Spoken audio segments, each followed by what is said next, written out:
Bonsoir à tous, voici pour vous le compte-rendu complet du Conseil des ministres de ce jour.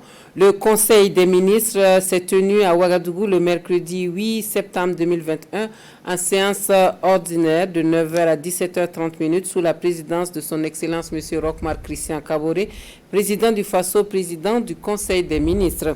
Il a délibéré sur les dossiers inscrits à son ordre du jour, entendu des communications orales, procédé à une nomination et autorisé des missions à l'étranger. Délibération au titre de la présidence du FASO. Pour le compte du ministre d'État auprès de la présidence du FASO, ministre chargé de la réconciliation nationale et de la cohésion sociale.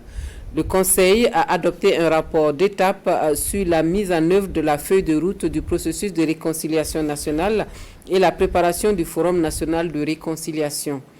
Ce rapport fait le point des différentes étapes franchies dans le cadre de la réconciliation nationale. Les actions ont concerné, entre autres, des concertations communales avec les forces vives, des concertations avec les exilés et la mise en place d'instruments d'orientation et de supervision. Le Conseil a noté une évolution dans l'exécution de la feuille de route relative au processus de réconciliation nationale dans notre pays et a instruit le ministre chargé du dossier à poursuivre dans cette dynamique. Le Conseil a retenu la période du 17 au 23 janvier 2022 pour la tenue du Forum national de réconciliation. Au titre du ministère de l'administration territoriale et de la décentralisation, le Conseil a adopté 2 rapports. Le premier rapport est relatif à un projet de loi d'orientation et d'organisation générale de l'administration du territoire au Burkina Faso.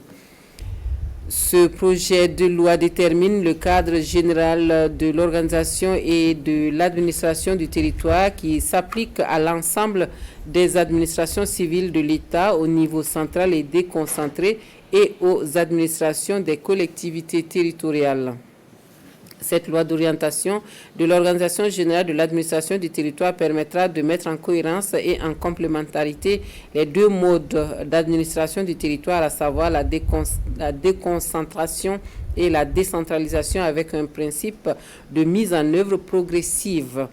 Le second rapport est relatif aux conclusions des travaux du comité interministériel de réflexion sur les mesures conservatoires d'urgence en matière de gestion foncière au Burkina Faso. Le Conseil a donné des orientations aux ministres concernés par les différents domaines de la gestion foncière afin de poursuivre les mesures d'assainissement déjà entreprises et d'engager la relecture des textes relatifs et législatifs et réglementaires pour un retour à une bonne gestion du foncier et de la promotion immobilière au Burkina Faso. Au titre du ministère de la Santé, le Conseil a entendu un rapport relatif à la situation des urgences sanitaires et de l'organisation de leur réponse au Burkina Faso à la date du 30 août 2021. Au titre de la lutte contre la COVID-19, on note à la date du 30 août 2021 13 777 cas confirmés avec 13 537 guérisons, 71 cas actifs et 171 décès. Les cas confirmés ont concerné en majorité les hommes, soit 8 652 hommes contre 5 125 femmes. Pour les vaccins contre la maladie à coronavirus, 110 959 personnes ont été vaccinées, dont 21 352 agents de santé. Au titre de la lutte contre le paludisme, 4 millions d'enfants ont bénéficié de la chimioprévention du paludisme saisonnier. Au titre de la lutte contre la maladie à fièvre hémorragique virale Ebola Marburg et le choléra, 2 cas de choléra ont été notés les 17 et 21 août 2021 chez des routiers étrangers dans la région de l'Est. Le 22 août 2021, une alerte de cas suspects de la maladie à virus Ebola chez un patient a été signalée et dont l'analyse s'est révélée négative. Le Conseil salue les efforts de mise en œuvre des plans de riposte aux épidémies et invite les populations au respect strict des consignes sanitaires édictées par le ministère de la Santé. Au titre du ministère de la Femme, de la Solidarité nationale, de la Famille et de l'Action humanitaire, le Conseil a adopté un rapport relatif à la situation humanitaire nationale.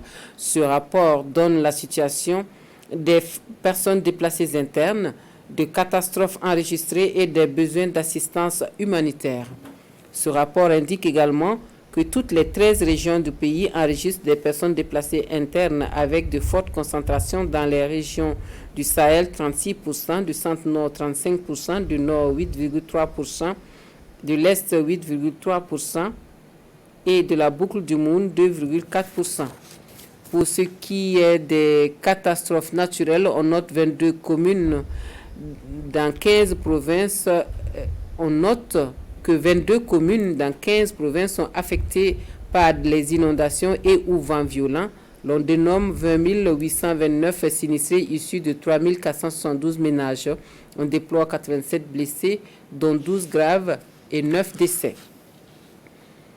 Une assistance a été apportée à ces personnes par la distribution des vivres, des kits d'hygiène et de protection anti-Covid-19 et de transfert monétaire aux ménages vulnérables à titre de contribution pour la réhabilitation des logements détruits. Le Conseil a instruit les ministres chargés du dossier de prendre les mesures nécessaires pour accroître les stocks d'intervention à l'assistance humanitaire et poursuivre l'élaboration de la stratégie de relèvement des PDI et des personnes hautes vulnérables. Communications orales, le ministre d'État, ministre de l'Administration territoriale et de la décentralisation a informé le Conseil de l'État de mise en œuvre des dossiers d'intérêt national dont ceux relatifs au dialogue politique, au code électoral et au code général des collectivités territoriales. Le dialogue politique suspendu en juin dernier, après 2 jours de travaux, est prévu pour reprendre en septembre 2021. Le Conseil a noté des avancées significatives dans la mise en œuvre de ces différents dossiers d'intérêt national. Le ministre de l'Économie, des Finances et du Développement a fait au Conseil une communication relative à la préparation de la loi de finances 2022 avant projet du budget de l'État exercice 2022 et à l'organisation de la table ronde des bailleurs de fonds pour la mobilisation des ressources extérieures du PNDS 2 2021-2025. L'avant-projet de budget de l'État exercice 2022 a été finalisé conformément au calendrier de la prochaine session du Parlement qui s'ouvre le mercredi 29 septembre 2021. L'organisation de la table ronde des bailleurs de fonds du PNDS 2 2021-2025 se tiendra au mois de novembre 2021 à Bruxelles, en Belgique. Le ministre de l'Éducation nationale, de l'alphabétisation et de la promotion des langues nationales a fait au Conseil une communication relative à l'état de préparation des assises nationales sur l'éducation, à l'état de mise en œuvre du transfert de l'organisation de l'examen du baccalauréat au ministère en charge de l'éducation et aux perspectives de réouverture du lycée Philippe Zenda Kabore pour compter de la rentrée scolaire 2022-2023. Le ministre de l'Enseignement supérieur, de la Recherche scientifique et de l'Innovation a fait au Conseil le point de la situation tragique survenue à l'université Norbert Zongo de Koudougou relative à l'effondrement d'une dalle sur un chantier de construction d'infrastructures universitaires. Ce drame a causé la mort de 4 personnes, dont 3 étudiants qui étaient en situation de formation sur le chantier. Les enquêtes policières, administratives et disciplinaires ont été ouvertes et le gouvernement veillera à l'application des sanctions prévues par les textes. Le Conseil a réitéré ses condoléances aux familles éplorées. Le ministre de la Jeunesse, de la Promotion de l'Entrepreneuriat et de l'Emploi a informé le Conseil de la tenue du Forum national des jeunes du 7 au 9 octobre 2021 à Koudougou sous le thème « Réconciliation nationale au Burkina Faso, rôle et place de la jeunesse ». Cette édition 2021 se tiendra sous la présidence de son Excellence M. Roch-Marc Christian Kabore, président du Faso. Nomination dans les fonctions individuelles au titre de la présidence du Faso, M. Seydou Senka, matricule 59727V, conseiller des affaires étrangères, première classe, 10e échelon, est nommé ambassadeur représentant permanent du Burkina Faso auprès de l'Organisation des Nations Unies à New York, États-Unis. Et c'est signé le ministre de la Communication et des Relations avec le Parlement, porte-parole du gouvernement, Ousseini Tamboura, officier de l'Ordre national. Merci de nous avoir suivis. Excellente soirée à tous.